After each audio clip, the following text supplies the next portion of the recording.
After months of verbal grenades and actual military clashes, the unthinkable has happened. Rwandan President Paul Kagame and his Congolese counterpart Felix Tshisekedi have finally sat down for direct talks. And where of all places? Not in Nairobi, not in Addis Ababa, not even under the towering bureaucracy of the United Nations, but in the glitzy diplomatic oasis of Doha, Qatar. This is the same Tshisekedi who once proclaimed that he'd only meet Kagame in heaven. Well, it turns out Qatar is the next best thing.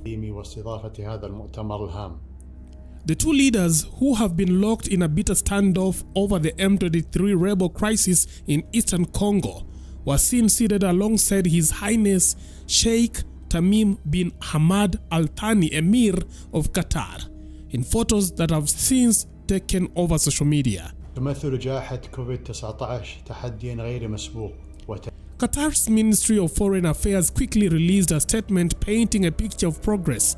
According to their diplomatic communique, the meeting was part of efforts to defuse tensions in eastern DRC.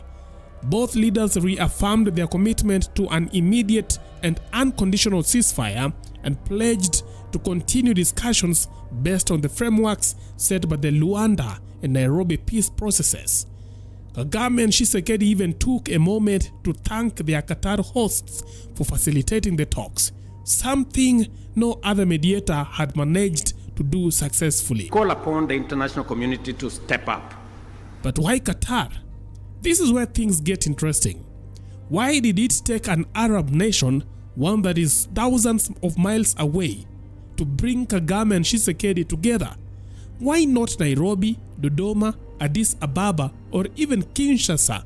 More strikingly, why was the African Union, SADC, EAC, and even the United Nations unsuccessful in achieving what Qatar seemingly pulled off overnight? One answer might lie in the strategic neutrality that the Middle East has mastered.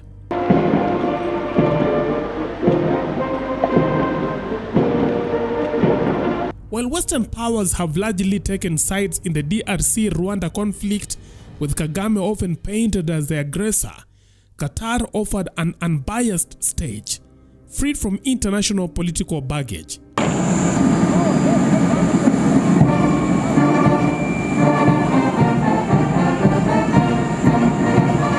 The Gulf nation, like its regional neighbors like Saudi Arabia, Turkey, and the UAE, has built a reputation as a diplomatic fixer, often stepping in where traditional peace brokers have faltered.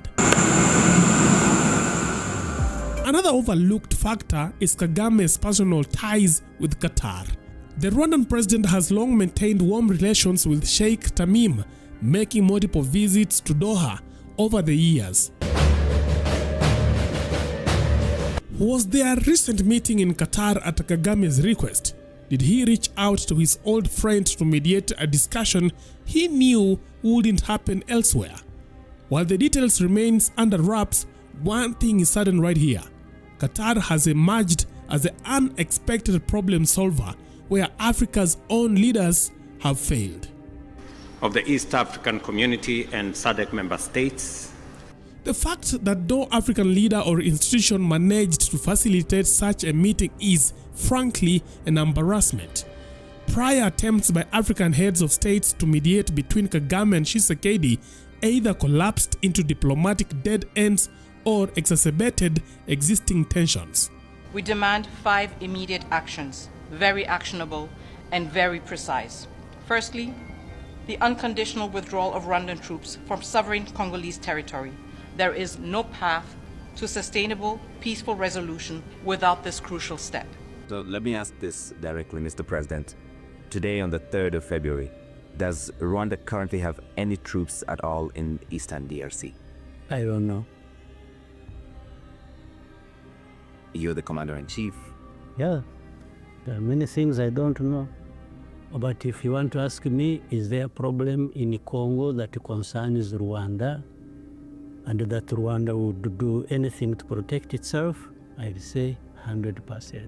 Yet, Qatar, a country with no direct stake in the conflict, managed to do what the African Union, the UN, and multiple regional bodies could not.